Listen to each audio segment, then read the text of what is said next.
This clip's just going to start with something a little bit more lighthearted, but it connects to a much more serious subject. I've been referencing this split between how Republicans are responding to the threatening of food assistance. And I'll give you the latest update on that. But the two sides have been some Republicans going, it's horrible that despite us kind of misleading about why food assistance is going to be restricted or cut off, it's horrible and it's because of Democrats. And then this other group of mainly MAGA prominent influencers have taken the route of, well, who needs food assistance anyways? So it's some going, this is bad, but it's Democrats' fault. The other side saying, we don't really care whose fault it is. We just don't like SNAP as a thing. And we just think that it causes people to be all spoiled eating their food and all. And so I'm going to give you a bunch of information now on that and examples of what I'm talking about. But just to start this segment, JD Vance. What the hell happened to JD? We've been dealing with some brutal Freudian slips in the last few weeks. I'll remind you of some of those, and honestly, years, from some of these Republicans. This time, it's JD Vance. Listen to him try to explain that Trump is not making decisions to worsen the pain of the shutdown. Suffering is going to get a lot worse, not because the President of the United States has failed to make the shutdown painless. He's tried to do everything that he can to make it as unpainless as possible. He's tried to do everything that he can. To make it as unpainless as possible. Okay, so he told the truth for a second. Trump is doing everything he can to make it as unpainless as possible. Really run the words in your head. So if you're trying to make it painless would be without pain. So unpainless would be with pain, right? And that is actually true. So his little verbal F-up is true. Trump has, to put more pressure on Democrats, been overtly making decisions until he got forced by the courts to do otherwise to make it more unpainless. I am trying to make sure I said that right. Now, that does accidentally tell a little bit of the truth about the shutdown, what Trump's doing, and him just not even being willing to negotiate with Democrats. But before we get to the more important updates, let me flash you back to this Freudian slip greatest hits. Click the subscribe button as you watch this. And we've seen in recent memory some stunning ones. It's virtually impossible for him to prove that felony. So if this is such a tough case for him to make, why is he bringing it? Well, I think there's no question about it that he wants to humiliate President Trump.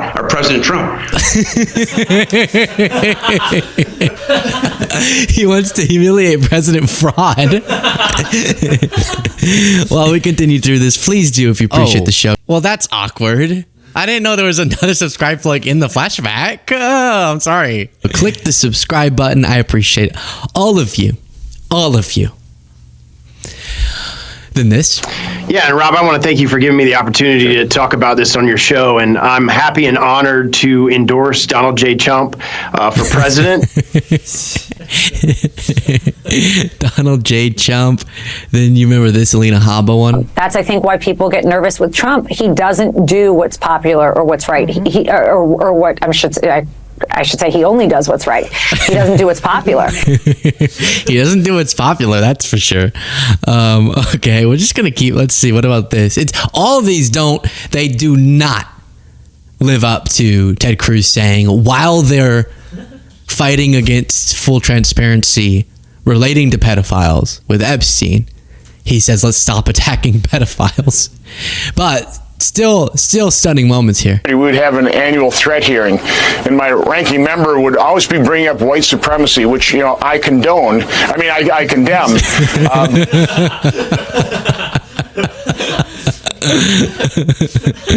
Let's see, what about this? If we row in the same cadence together, there is no obstacle this body can overcome for this nation. There's no obstacle this body can overcome for this nation. We can do nothing. But again, nothing like this. How about we all come together and say, let's stop attacking pedophiles? It's that one every time I hear it. is just Let's stop brutal. attacking pedophiles. So that's the JD Vance sort of more lighthearted entry into this. Now we have the update. Trump is partially bending the knee to the courts. To take you back for a second to remind you, he was saying because of the shutdown, we can't fund food assistance. To which Democrats said, what? There's literally a contingency fund for a moment just like this that you can use, even with the government shutdown. Then it was taken to court. Mike Johnson was saying that they know that lawsuit's not even going to work. It worked. And now Trump is being required at least to partially fund the program over the next month. President Donald Trump's administration said Monday that it will partially fund SNAP after 2 judges issued rulings requiring it to keep the nation's largest food aid program running. But we don't know right now the exact specifics because of the exact numbers in this fund and what Trump is willing to grab from, what he's not, what it will mean for any of you out there who rely on food assistance, but at least it won't be completely cut off. So we're just gonna have to see, and still obviously a really scary situation. So I then take you to the examples I've been referencing throughout the week, which are influencers of different sorts who don't really care so much about the Mike Johnson talking point of these funds are going to be cut off and it's because of Democrats and that's tragic. And they're taking it's not tragic, it's a step in the right direction because we hate SNAP. And you have someone, Diane, saying the point of EBT is to ensure people don't starve to death. That's it. Even if we agree that's a worthwhile goal, it can be achieved with Nutriloaf. Nutriloaf provides the correct incentives. You won't starve, and you'll be motivated to earn enough money to eat real food again. Nutriloaf is a bland, nutritionally complete food, often called prison loaf, served to inmates who misbehave. So that misbehave, they're not even getting the prison food? You want them to get the misbehaving prisoner food? The wealthiest country on the planet, and we're saying give them Nutriloaf, which someone responded by saying conservatives up to 2024 were saying they want you to eat bugs, the liberals, the globalists. They want you to have nothing because they hate you. Conservatives in 2025, citizen, you will eat your Nutriloaf. Please submit the name of your employer and all social media passwords for access to utensils. What a flip. Where are the Alex Joneses who were saying the elitists at the World Economic Forum, Bill Gates wants you to eat crickets and own nothing and be trans. And now you are saying that in the wealthiest country on the planet, we should be issuing Nutriloaf so that people will be motivated to make more money. Hey, breaking news. Getting food assistance, or as they also will reference, getting Medicaid, doesn't make you live a bougie life. Do you know what people want in addition to basic funds for food for their children? Is to be able to go on a trip, is to go to the movies, is to buy knickknacks, to buy an iPad, to get cooler clothing, to have experiences that cost money, to go out to eat. There are already all of the incentives in the world for people to want to make more money. That's not the problem. Every single person who relies on these basic social safety net programs would love to not rely on them and make more money. And so the idea that we should disgusting food them into working harder, when remember, even as we've expanded over the last century social safety nets in the United States, not as much as we should have, but we have, worker productivity has gone way up. So this idea that if you give a basic standard of living, then people are like, you know what? Perfect. I'll be able to afford nothing, but at least I won't starve to death. Ha ha! I just what's the word? I just hacked the system. Life hack. Afford nothing, have no extra money to do anything fulfilling, but at least I eat. And that's the message now? I don't know. Seems unpopular. And then to substantiate this, you have videos like this going viral. So my sister made a video about how my whole entire family gets EBT. And everyone is calling us bums because we don't work and we live off the government. And we are proud of that. Growing up, this is what we were taught. We were taught to not have to work. We were taught to live off the government because it is there for us to use. And from what I could remember, it all started back with my grandparents. My grandparents used to get the paper, like the paper coupons to go and pay for, you know, food and stuff like that. And that's when I was like, this is free money. Like, what? So living off of EBT is literally a tradition in our family. Once my grandparents passed away, my mom started, you know, applying, and she got approved for all 6 of us kids. And then, you know, once my sister got... Okay, so you'll be shocked to find out the woman depicted as community note in the video runs a well-known satire account on TikTok. This is one of her skits. I guess when they're poking fun at the conservative narrative, the conservatives are like, see, yes, boom, we got him. Does anyone live life? I don't get this idea. Do you know how unideal it is to not have enough money to be able to go and just buy what you want at the grocery store? All of the things in life you still have to pay for are brutal in that context. You're living. Where are you living? How are you paying for that? This idea that you have people living in their mansions by like tricking the system into making them live it up is just a myth. And while they're convincing us of that myth so that we'll sympathize less with or advocate less for expanded social safety net programs, I looked at the numbers, and in a decade, we've spent $1 trillion on food stamps. And over the next decade, remember that trillion? I feel like I've heard $1 trillion somewhere. Just the top 1% from Trump's one big beautiful bill will get $1 trillion in tax cuts. Not the top 10%, not all of the tax cuts, just the top 1% will be handed $1 trillion in revenue we would have been bringing into the government, which is the entire amount we'd spend on SNAP. And we're supposed to think that because of either satire videos or AI videos, or even if you found me a real video, that our priority should be restricting food assistance. So then you saw videos like this going viral in MAGA media. Because of the government shutdown, now I can't get my stamps for next month. How am I going to feed my 7 kids? I have 7 different baby daddies, and none of them no good for me. It's the taxpayers' jobs to make sure this happens. So taxpayers, y'all out there, I need y'all to make this happen next month. That is an AI video. And it caused mass rage. That's not a real video. And guess what? I'm going to keep saying it. Even if it were, I don't care. I still would want her children from her 7 baby daddies to have food, and to have food a little bit more of their choosing than Nutriloaf. Which, by the way, let me just say it this way. Luckily, this show is such a lucky opportunity, and I don't rely on food assistance. But imagine I did. If someone took away my ability, let me just say, people talk of civil wars. You start forcing me to eat Nutriloaf, now I'm on board for a civil war. And I can't have my burgers? Okay, civil war time. Food is the best thing in life.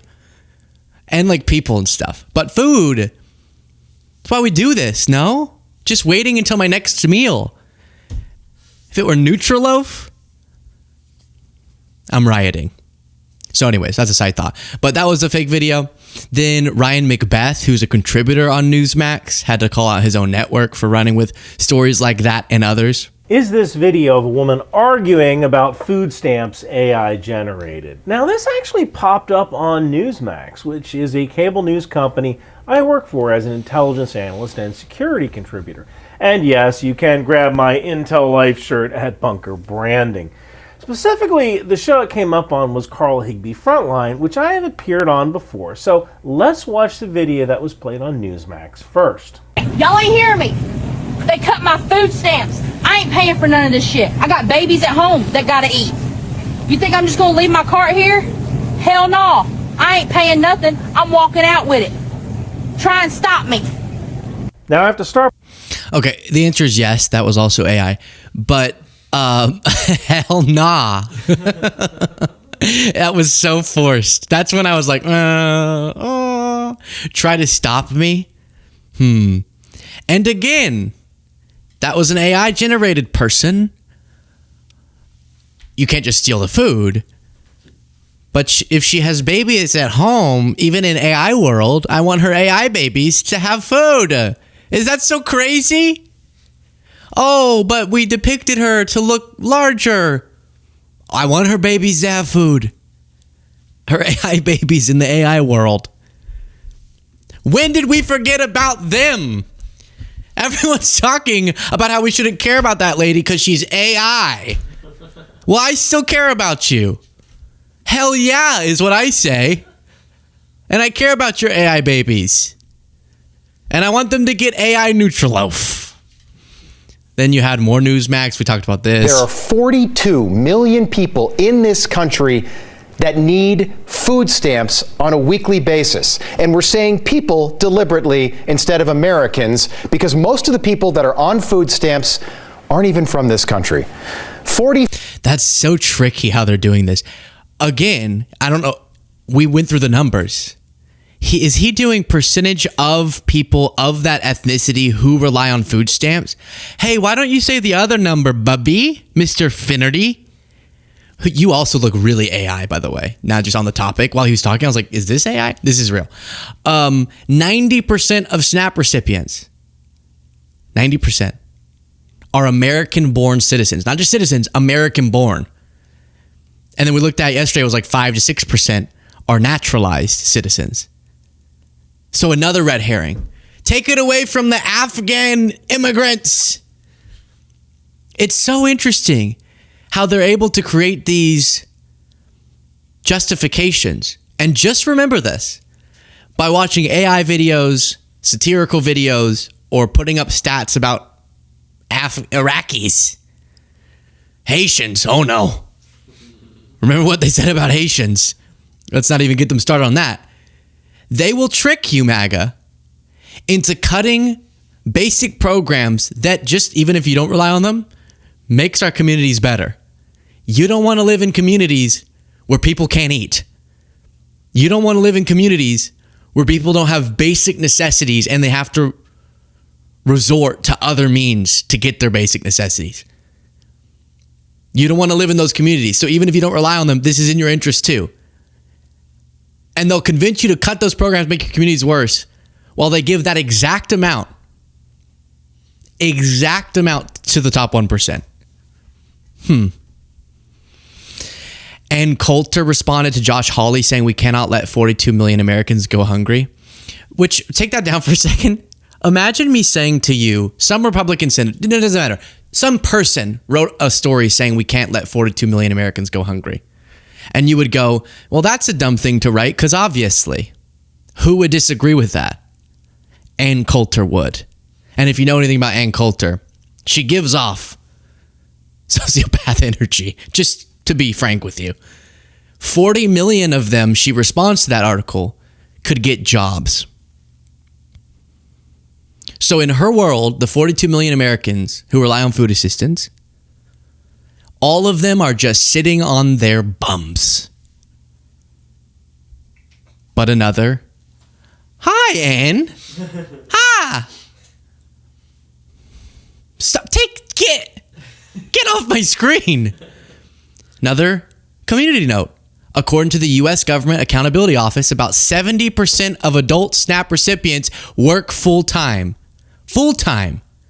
39% of SNAP recipients are children below the age of 18. So again, they're just misleading